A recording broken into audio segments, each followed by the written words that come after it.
नमस्कार, आप देख रहे हैं NY24 हिंदी चैनल। आज की तारीख है 14 जुलाई 2026, दिन है मंगलवार। और आज का दिन धार्मिक आस्था के साथ साथ किसानों के लिए भी बेहद खास माना जाता है, क्योंकि आज आषाढ़ अमावस्या और हल हिरनी अमावस्या मनाई जा रही है। अमावस्या तिथि दोपहर 3:13 तक रहेगी। अगर आप किसी शुभ कार्य की योजना बना रहे हैं तो अभिजीत मुहूर्त दोपहर 11:59 से 12:54 तक रहेगा, जबकि राहु काल की दिशा जो है 3:51 से लेकर 5:33 बजे तक रहेगी। इसलिए कोई भी शुभ काम राहु काल में करने से बचने की सलाह दी जाती है। वहीं हल हिरनी अमावस्या पर किसान अपने कृषि उपकरणों की पूजा कर नई फसलों की बुआई की शुरुआत करते हैं।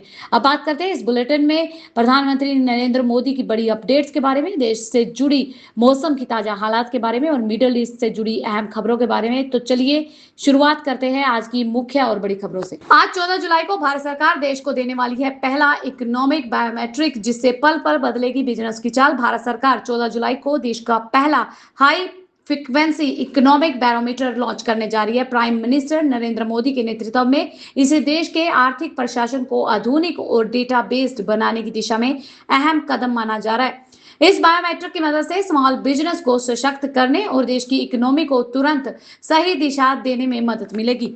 वहीं दूसरी तरफ दिल्ली में सजेगा भारत टेक्स 2026 का महामंच। पीएम नरेंद्र मोदी के 5F विजन से चमकेगा टेक्सटाइल मार्केट। नई दिल्ली में भारत मंडप में 14 जुलाई से 17 जुलाई तक देश के सबसे बड़े कपड़ा एक्सपो भारत टेक्स 2026 की भव्य शुरुआत हो रही है। यह मेगा इवेंट पूरी तरह से पीएम मोदी के 5F विजन यानी कि farm to fibre to factory to fashion और टू फैरन फोरन से प्रभावित है। Central textile minister Giriraj Singh इस बड़े आयोजन का उद्घाटन करेंगे और इसके उद्देश्य भारत को दुनिया का टेक्सटाइल लीडर बनाना है। वहीं दूसरी तरफ फॉरेन टूर से लौटते ही मानसून सेशन की तैयारी में जुट गए हैं पीएम नरेंद्र मोदी। बड़े बड़े रिफॉर्म्स बिल पर टिकी है नजरें। इंडोनेशिया, ऑस्ट्रेलिया, न्यूजीलैंड के सफल दौरे से लौटते ही प्रधानमंत्री नरेंद्र मोदी आगामी 20 जुलाई से शुरू होने वाले संसद के मानसून सेशन की रणनीति में व्यस्त हो गए हैं। इस फॉरेन टूर से भारत की act east policy, uranium export, energy agreement जैसी बड़ी मजबूती मिलेगी। अब सरकार सत्र के दौरान कई अहम कॉन्स्टिट्यूशनल और इलेक्ट्रॉनिकल रिफॉर्म बिल पेश करने की तैयारी में है। वहीं थर्ड नमस्ते डे में कोलकाता में मचेगी धूम। सैनिटेशन वर्कर के सम्मान में देश मना रहा है थर्ड नमस्ते day. Ministry of social justice and empowerment द्वारा आज देश भर में थर्ड नमस्ते डे मनाया जा रहा है। इसका मुख्य आयोजन कोलकाता में रविंद्र सदन में दिव्या कलामाला के साथ किया जाएगा। यह विशेष दिन देश के सीवियर और टैंक साफ करने वाले सैनिटेशन वर्कर के अमूल्य योगदान और उनके सम्मान को समर्पित है।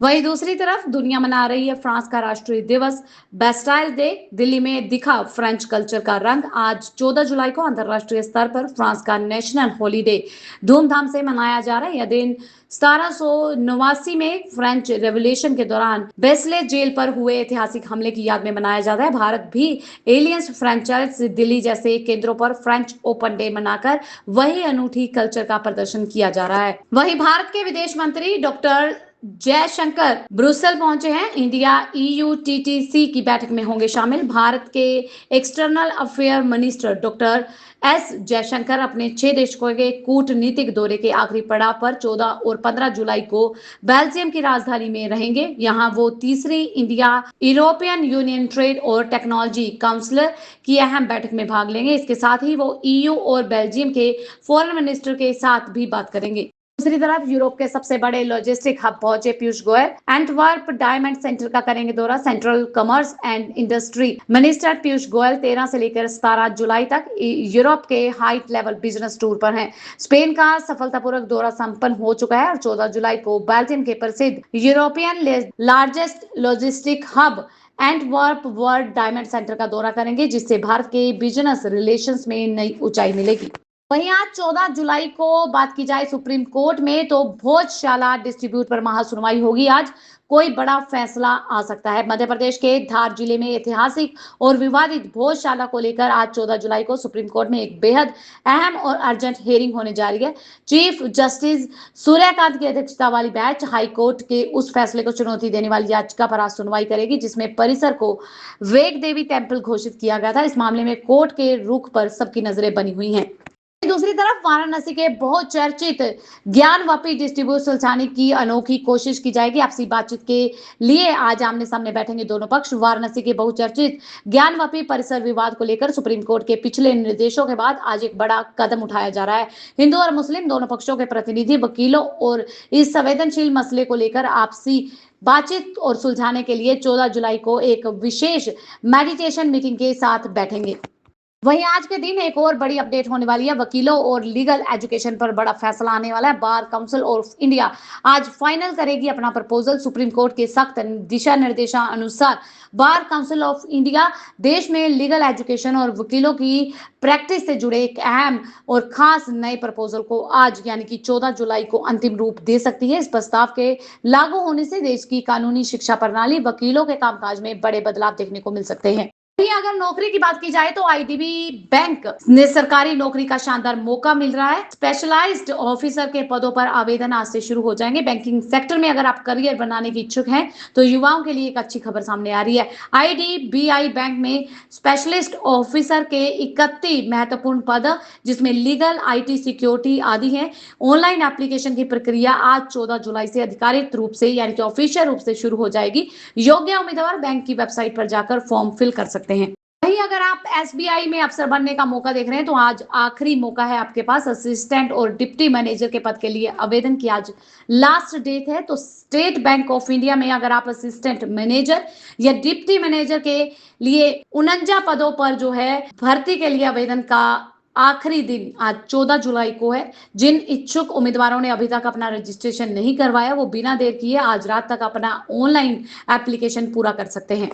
अब बात करते हैं पीएम नरेंद्र मोदी के पंजाब हरियाणा टूर के बारे में। प्रधानमंत्री नरेंद्र मोदी के पंजाब हरियाणा टूर से पहले सिक्योरिटी एजेंसियां हाई अलर्ट पर नजर आ रही हैं, क्योंकि उन्हें धमकी भरा ईमेल मिला है। प्राइम मिनिस्टर नरेंद्र मोदी के आगामी 17 जुलाई के पंजाब और हरियाणा दौरे को लेकर 14 जुलाई को देश की सिक्योरिटी एजेंसियां पूरी तरह हाई अलर्ट पर नजर आ रही हैं।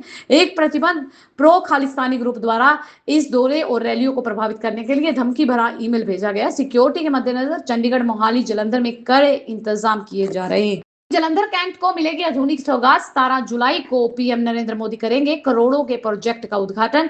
प्रधानमंत्री नरेंद्र मोदी 17 जुलाई को पंजाब और हरियाणा के दौरे पर रहने वाले हैं। इस दौरान वो जलंधर कैंट रेलवे स्टेशन के आधुनिक ब्लॉक समेत 2 करोड़ से अधिक की विभिन्न डेवलपमेंट प्रोजेक्ट का उद्घाटन करेंगे। इस ऐतिहासिक सौगात को लेकर लोकल एडमिनिस्ट्रेशन और रेलवे डिपार्टमेंट तैयारियों को अंतिम रूप देने में लगा हुआ है।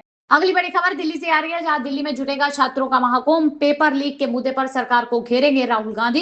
नेशनल एग्जाम जैसे कि नीट, यूजी में गड़बड़ी और पेपर लीक के गंभीर मुद्दों को लेकर कांग्रेस लीडर राहुल गांधी आज दिल्ली में एक बड़ा स्टूडेंट कन्वेंशन संबोधित करेंगे। विपक्ष आगामी मॉनसून सेशन से ठीक पहले युवाओं को मुद्दे को लेकर देशव्यापी अभियान के तहत सरकार पर दबाव बनाने के लिए बड़ी स्ट्रेटेजी तैयार की जा रही है। वहीं दिल्ली सरकार की अगर बात की जाए तो महिला समृद्धि अब बनेगी दिल्ली लक्ष्मी योजना। रक्षाबंधन पर सरकार देगी बड़ा तोहफा।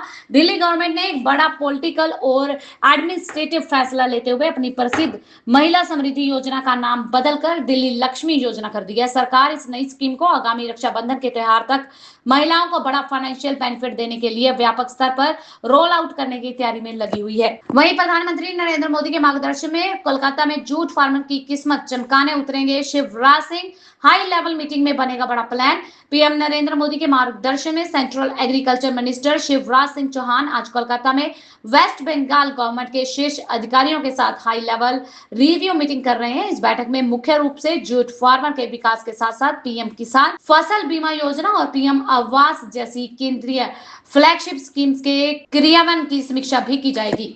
अगली बड़ी खबर मौसम विभाग से। पंजाब के कई जिलों में आज थमेगी मानसून की रफ्तार, बढ़ेगी उमस, ह्यूमिडिटी करेगी बुरा हाल। मौसम विभाग के अनुसार आज 14 जुलाई 2026 को पंजाब में हैवी रेनफॉल की संभावना बेहद कम है। जलंधर, लुधियाना, अमृतसर और मोहाली समेत राज्य के अधिकांश हिस्सों में आइसोलेट रेन यानी कि छुटपुट बौछारें देखने को मिल सकती है। हालांकि हवा में नमी का स्तर बढ़ने से पंजाब वासियों को उमस भरी गर्मी की और चिपचिपी गर्मी का सामना करना पड़ सकता है, जिससे दिन भर बेचैनी बनी रह सकती है। वहीं दूसरी तरफ उत्तर पूर्वी भारत में आसमानी आफत देखने को मिल रही है। सिक्किम, असम और बिहार में हैवी रेनफॉल का रेड अलर्ट जारी किया गया है। देश के पूर्व और उत्तर पूर्वी राज्यों में आज 14 जुलाई 2026 को मानसून का रौद्र रूप देखने को मिल सकता है। आईएमडी ने उप हिमालय, पश्चिम बंगाल, सिक्किम, असम, मेघालय और बिहार के कुछ इलाकों के लिए heavy to very heavy rainfall, भारी से भारी बारिश का अलर्ट जारी किया है। इन राज्यों में मूसलाधार बारिश के साथ साथ आकाशीय बिजली चमकने की कड़ी चेतावनी भी दी गई है, जिससे प्रशासन पूरी तरह मुस्तैद दिख रहा है। मिडल ईस्ट की स्टेट ऑफ हॉर्मुज को लेकर ट्रंप का नया बयान सामने आया है। बोले गार्डियन बनेंगे, इससे पहले इसके बदले में हमें पेमेंट मिलना चाहिए। अमेरिकी राष्ट्रपति डोनाल्ड ट्रंप ने स्टेट ऑफ हॉर्मुज को लेकर एक बड़ा बयान दिया है। उन्होंने कहा कि अमेरिका इस रणनीतिक जलमार्ग का गार्डियन तो बनेगा, लेकिन इसकी सुरक्षा के बदले अन्य अमीर देशों से उचित भुगतान वसूलेगा। ट्रंप ने इस मार्ग पर 20% तक का कार्गो शुल्क लगाने का प्रस्ताव रखा है। उन्होंने ईरान पर तीखा हमला बोलते हुए कहा कि वे समझौतों से बार बार पीछे हटते हैं, इसलिए अमेरिका अब इस रास्ते को अपने नियंत्रण में रखेगा। ट्रंप का मानना है कि लंबे समय से अमेरिका बिना किसी लाभ के इस मार्ग की सुरक्षा कर रहा है, जिसे अब बदलने का समय आ गया है। वहीं अयोध्या में अब भद्रसा का नाम बदलकर हुआ भरतनगर। सीएम योगी ने वापस दिलाई भरत की तपोभूमि की ऐतिहासिक पहचान। उत्तर प्रदेश सरकार ने अयोध्या के भद्रसा कस्बे का नाम बदलकर भरतनगर कर दिया। यह ऐतिहासिक निर्णय क्षेत्र की धार्मिक और सांस्कृतिक विरासत को सृजने के उद्देश्य से लिया गया है। भद्रसा का सीधा संबंध भगवान श्री राम के अनुज भरत की तपोभूमि नंदीग्राम यानी कि भरत कुंड से है, जहां उन्होंने वनवास के दौरान 14 वर्षों तक तपस्वी जीवन व्यतीत करते हुए अयोध्या का शासन संभाला था। सरकार के इस कदम से श्रद्धालुओं में अपार उत्साह और देखने को मिल रहा है और इसे सनातन आस्था के सम्मान के रूप में देखा जा रहा है। वहीं दूसरी तरफ योगी सरकार का फैसला, ग्राम सभा नूजल शासकीय और आरक्षित भूमि से जुड़े सभी विवाद पर अब 3 मेंबर बेंच के पास हर बुधवार को होगी सुनवाई। उत्तर प्रदेश सरकार ने सरकारी और सार्वजनिक भूमि विवादों के निपटारे के लिए बड़ा प्रशासनिक सुधार किया। इन मामलों की सुनवाई एकल पीठ के बजाय अब 3 सदस्यीय विशेष बैच यानी कि 3 मेंबर बैच के द्वारा की जाएगी। हर एक बुधवार को होगी यह बैठिंग और इस नई व्यवस्था में लखनऊ और प्रयागराज में तत्काल प्रभाव से लागू हो जाएगी। इसका मुख्य उद्देश्य मामलों का पारदर्शी और समयबद्ध निरास्तर यानी कि इसका निपटारा करना है, ताकि सरकारी संपत्तियों पर अतिक्रमण रोका जा सके और राजस्व न्यायिक प्रक्रिया को अधिक प्रभावी बनाया जा सके। अब बढ़ते हैं टेक न्यूज की तरफ। बीएसएनएल सैटेलाइट फोन लॉन्च हो चुका है। बिना सिम नेटवर्क के बात होगी। इमरजेंसी के लिए एसओएस पोर्ट खरीदने के लिए सरकार की मंजूरी जरूरी है। कीमत 1.34 लाख है। सरकारी टेलीकॉम कंपनी बीएसएनएल ने भारत में अपना पहला नया सैटेलाइट फोन लॉन्च कर दिया, जिसकी कीमत टैक्स सहित 1,34,166 रखी गई। यह फोन सामान्य मोबाइल फोन की तरह टावर पर निर्भर नहीं रहता, बल्कि सीधे सैटेलाइट नेटवर्क से कनेक्ट होकर काम करता है। इसलिए दूर दराज, पहाड़ी, जंगल और नेटवर्क विहीन इलाकों में बिना किसी रुकावट के वायरलेस कॉल के जरिए इससे बात की जा सकती है। फोन में एसओएस इमरजेंसी फीचर भी दिया गया है, जो आपदा या आपातकालीन स्थिति में मददगार साबित हो सकता है। हालांकि यह फोन आम लोगों के लिए खरीदना आसान नहीं होगा, आम लोगों के लिए आसानी से उपलब्ध भी नहीं होगा। इसलिए इसे खरीदना और इस्तेमाल करने के लिए पहले डिपार्टमेंट ऑफ टेलीकम्युनिकेशन से सरकारी मंजूरी लेना जरूरी होगा। बिना अनुमति के सैटेलाइट फोन रखना या उपयोग करना भारतीय कानून के तहत कार्रवाई का कारण बन सकता है। वहीं दूसरी तरफ डीएनडी ऐप पर ट्राई सख्त कर दी गई है। 1600 नंबर सीरीज से आने वाले फोन कॉल को नहीं कर सकते ब्लॉक। टेलीकॉम रेगुलेटर ट्राई ने साफ कर दिया है कि 1600 नंबर सीरीज से आने वाली कॉल को कोई भी कॉल मैनेजमेंट ऐप जैसे ट्रू कॉलर ब्लॉक नहीं कर सकता। यह नंबर सीरीज सरकार और नियामक संस्थाओं द्वारा नागरिकों से जरूरी जानकारी और सेवाओं के लिए इस्तेमाल किया जा रहा है। उन्होंने आईटी एक्ट के तहत खुद को अधिकृत एजेंसी का दर्जा देने की मांग की है, ताकि नियमों का उल्लंघन करने वाले कॉल मैनेजमेंट ऐप के खिलाफ कार्रवाई की जा सके। फिलहाल इस अधिकार को लेकर दूरसंचार विभाग, डीओटी और इलेक्ट्रॉनिक्स व सूचना प्रौद्योगिकी मंत्रालय के बीच अधिकार क्षेत्र को लेकर चर्चा जारी है। यदि ट्राई को लेकर यह अधिकार मिल जाता है तो ट्रू कॉलर जैसे ऐप पर सख्त न्यायिक कार्रवाई का रास्ता खुल सकता है। बढ़ते हैं बड़ी और अहम खबर की तरफ। रेलवे बोर्ड ने 15 जुलाई से ड्यूटी चेक पास पूरी तरह डिजिटल करने का निर्णय लिया है। रेलवे बोर्ड ने बड़ा फैसला लेते हुए 15 जुलाई 2026 से ड्यूटी चेक पास की व्यवस्था पूरी तरह डिजिटल करने का ऐलान किया है। अब सभी रेलवे कर्मचारियों के ड्यूटी चेक पास पर केवल HRMS human resource management system के जरिए जारी किए जाएंगे। किसी भी परिस्थिति में नए फिजिकल पास जारी नहीं होंगे। रेलवे बोर्ड के अनुसार HRMS के ड्यूटी पास मॉड्यूल को रेल वन मोबाइल ऐप से सफलतापूर्वक जोड़ दिया जाएगा, जिससे कर्मचारी ऑनलाइन आरक्षित टिकट बुक कर सकेंगे। हालांकि 15 जुलाई से पहले जारी किए गए फिजिकल ड्यूटी चेक पास उनकी वैधता अवधि तक मान्य रहेगी। इस कदम का उद्देश्य रेलवे की सेवाओं की पूरी तरह डिजिटल, तेज और पारदर्शी बनाना है। अगली खबर खेल जगत से। वनडे सीरीज का आगाज हो गया। इंग्लैंड को उसी की जमीन पर मात देने उतरेगी टीम इंडिया। भारत और इंग्लैंड के बीच में वनडे सीरीज का रोमांच मंगलवार को एजबेस्टन स्टेडियम में शुरू होगा, जहां भारतीय टीम टी20 हार का बदला लेने के लिए इरादे से वहां उतरेगी। वनडे क्रिकेट में इंग्लैंड के खिलाफ भारत का पलड़ा भारी रहा है और कुल 110 मुकाबले में भारत ने 61 मैच जीते। इस सीरीज में शुभ आरंभ गिल की कप्तानी में रोहित शर्मा और विराट कोहली की वापसी से भारतीय बल्लेबाज क्रम काफी संतुलित और मजबूत नजर आ रहा है। गेंदबाजी की कमान जसप्रीत बुमराह संभालेंगे, जबकि कुलदीप यादव स्पिन विभाग की जिम्मेवारी निभाएंगे।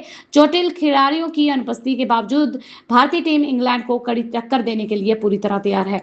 अब बात करते हैं पंजाब की, तो मानसा के अकाली नेता दलबीर सिंह काला जवंदा पर फायरिंग हुई है। बाल बाल बचे हैं वो। पंजाब के मानसा जिले के बरेटा क्षेत्र में श्रोमणी अकाली दल के नेता दलबीर सिंह उर्फ काला जवंदा पर अज्ञात हमलावरों ने फायरिंग कर दी। घटना के दौरान दलबीर सिंह बाल बाल बच गए, जबकि उनकी कार गोली लगने से क्षतिग्रस्त हो गई है। वारदात के बाद इलाके में दहशत का माहौल है। प्रारंभिक जांच के अनुसार पता चला कि हमलावर घटना को अंजाम देने के बाद मौके से फरार हो गए। सूचना मिलते ही पुलिस मौके पर पहुंची, पूरे क्षेत्र की घेराबंदी करके जांच शुरू कर दी है। पुलिस आसपास लगे सीसीटीवी कैमरा की फुटेज खंगाल रही है, हमलावरों की पहचान करने का प्रयास कर रही है। पुलिस का कहना है कि फायरिंग के पीछे के कारणों की हर पहलू से जांच की जा रही है। आरोपियों की गिरफ्तारी के लिए विशेष टीमें गठित कर दी गई हैं। फिलहाल मामले को आगे की जांच के लिए रखा गया है। अब बात करते हैं कोयला घोटाला मामले की। कोयला घोटाले मामले में पूर्व सांसद विजय डांडरा और बेटे देवेंद्र डांडरा को बड़ी राहत मिली है। ईडी का मनी लॉन्ड्रिंग केस खारिज कर दिया गया। दिल्ली की विशेष अदालत ने पूर्व राज्यसभा सांसद विजय डांडरा और उनके बेटे देवेंद्र डांडरा और अन्य आरोपियों के खिलाफ ईडी की मनी लॉन्ड्रिंग शिकायत खारिज कर दी। अदालत ने कहा कि मुख्य अपराध में पहले ही सभी आरोपी बरी होने के बाद पीएमएलए के तहत कार्रवाई का आधार समाप्त हो चुका है, क्योंकि प्रोसीड ऑफ क्राइम का अस्तित्व मुख्य अपराध पर ही निर्भर करता है। यह मामला महाराष्ट्र के बांदेर कोल ब्लॉक आवंटन से जुड़ा है, जिसमें सीबीआई अदालत ने मार्च 2026 में आवंटन को नीतिगत फैसला मानते हुए सभी आरोपियों को बरी कर दिया था। अब बात करते हैं सोना और चांदी के रेट की। अमेरिका ईरान तनाव के बीच सोना और चांदी में फिर से तेजी के संकेत मिल रहे हैं। कीमतें बढ़ने की संभावना जताई जा रही है। अमेरिका ईरान के बीच बढ़ते तनाव और वैश्विक अनिश्चितता के चलते सोने और चांदी की कीमतों में फिर से तेजी आने के संकेत मिल रहे हैं। सराफा कारोबारियों का कहना है कि यदि अंतरराष्ट्रीय तनाव जारी रहता है तो सोना प्रति 10 ग्राम 10 से 15,000 रुपए और चांदी प्रति किलो 25 से 50,000 रुपए तक महंगी हो सकती है। फिलहाल सोना और चांदी अपने रिकॉर्ड हाई से काफी नीचे कारोबार कर रहे हैं, जबकि आने वाले त्योहारी और शादी ब्याह के सीजन में मांग बढ़ने से बाजार में मजबूती देखने को मिल सकती है। अब बात करते हैं राम मंदिर चढ़ावा विवाद की। तो राम मंदिर चढ़ावा विवाद पर आपका बड़ा अभियान। आज 250 वार्डों में होगा हनुमान चालीसा का पाठ। राम मंदिर चढ़ावा विवाद को लेकर आम आदमी पार्टी ने आज से दिल्ली में बड़ा जन अभियान शुरू कर दिया है। राजधानी के सभी 250 वार्डों में एक साथ हनुमान चालीसा पाठ, राम आरती और हनुमान आरती का आयोजन किया जाएगा, जिसमें विधायक, पार्षद और पार्टी कार्यकर्ता शामिल होंगे। धार्मिक कार्यक्रम के बाद लोगों के साथ राम मंदिर के कथित चोरी मामले के बारे में और श्रद्धालुओं के चढ़ावे की सुरक्षा को लेकर चर्चा होगी। साथ ही प्रधानमंत्री के नाम हस्ताक्षर अभियान भी चलाया जाएगा। आपका कहना है कि अभियान का उद्देश्य कथित दोषियों के खिलाफ सख्त कार्रवाई की मांग उठाना और देश भर में राम भक्तों का समर्थन जुटाना है। ये थी अब तक की मुख्य और बड़ी खबरें। ऐसी और खबरें जानने के लिए चैनल को सब्सक्राइब कर ले, बेल आइकन को प्रेस कर ले, ताकि आपसे आने वाली खबरें मिस ना हो। मिलते हैं अगली वीडियो में, तब तक के लिए आप खुश रहें, सुरक्षित रहें, हम यही दुआ करते। धन्यवाद।